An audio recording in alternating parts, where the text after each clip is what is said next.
Many of us are addressing emotional turbulence in the workplace.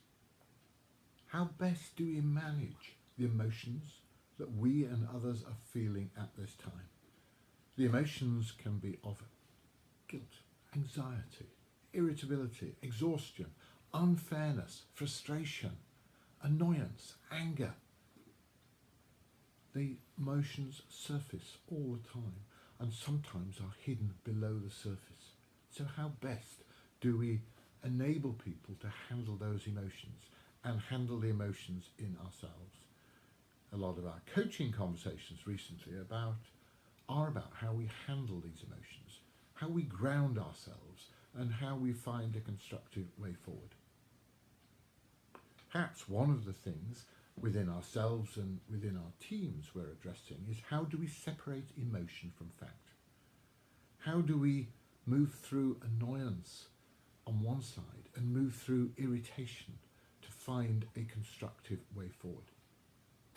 Maybe good questions to ask ourselves and with our team are how best do we spot when we are at risk of being captured by a particular situation?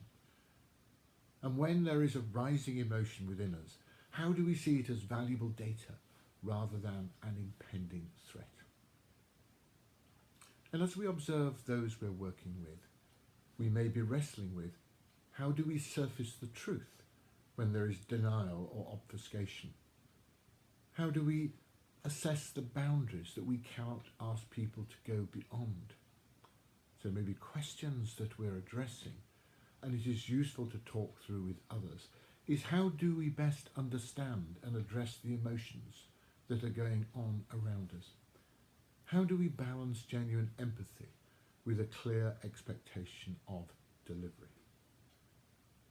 What is perhaps key is the mindset we bring to looking forward.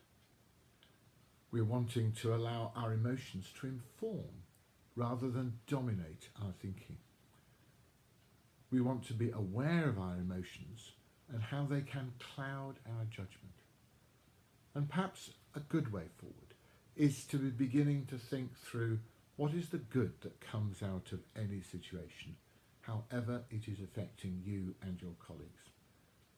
And what might keep us going is treasuring moments of joy that sustain us and sustain our teams during tough times.